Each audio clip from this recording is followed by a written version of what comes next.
Untuk diketahui, kota tua Yerusalem adalah tempat yang disucikan umat Islam, Yahudi, dan Kristen karena di dalamnya terdapat banyak bait suci yang sama-sama diyakini ketiga agama. Yerusalem disebut juga Al-Quds, salah satu kota tertua di dunia. Sejak zaman dulu, kota ini berulang kali direbut, ditaklukkan, dihancurkan, dan dibangun kembali oleh berbagai pihak.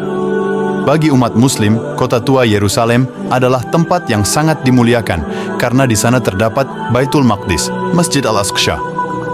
Kompleks Masjid Al-Aqsa memiliki luas 144.000 meter persegi dan pernah menjadi kiblat pertama sebelum dialihkan ke Masjidil Haram Makkah.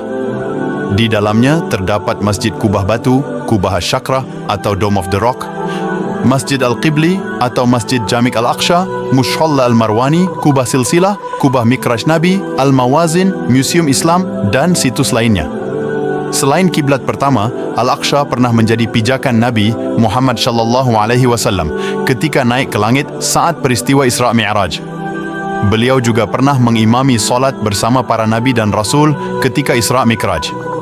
Sedangkan menurut Yahudi, Al-Aqsa adalah tempat berdirinya bait suci pada masa lalu yang dibangun oleh Nabi Sulaiman, Salomo, putra Nabi Daud pada tahun 997. Sebelum Masehi, di kawasan ini juga terdapat kotel atau dinding ratapan atau tembok barat, sisa dari dinding tempat berdirinya bait suci zaman dulu.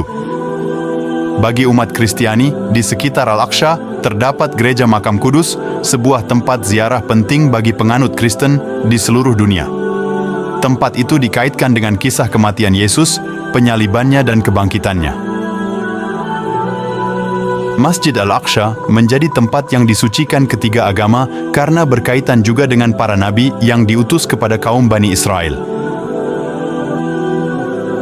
Kini, semua mata tertuju kepada Al-Aqsa menyusul agresi Israel kepada warga Palestina. Perang ini dipicu oleh tindakan semena-mena Israel yang mengevakuasi paksa warga Palestina dari rumah-rumah mereka di kota Sheikh Jarrah. Menyusul kemudian kekerasan tentara Israel kepada warga Muslim Palestina yang sedang beribadah. Bahkan tentara dan polisi Israel merusak pintu Masjid Al-Aqsa dan memasukinya tanpa membuka alas kaki. Dua pahlawan pembebas Baitul Maqdis. 1. Sayyidina Umar bin Khattab. Sayyidina Umar bin Khattab mengambil alih Yerusalem, Al-Quds, dari tangan Romawi Timur pada masa kepemimpinannya sebagai Amirul Mukminin pada tahun 637. Perang Yarmuk terjadi pada akhir tahun ke-13 Hijriah.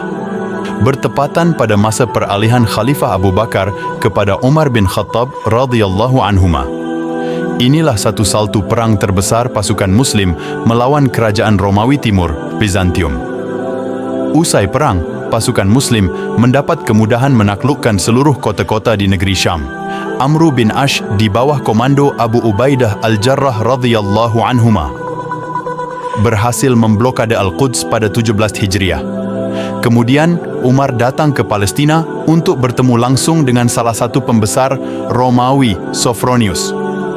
Umar menandatangani perjanjian dengan Sophronius, di mana sang khalifah memberi jaminan bahwa penduduk Kristen dan tempat suci di Yerusalem akan dilindungi di bawah pemerintahan kaum muslimin.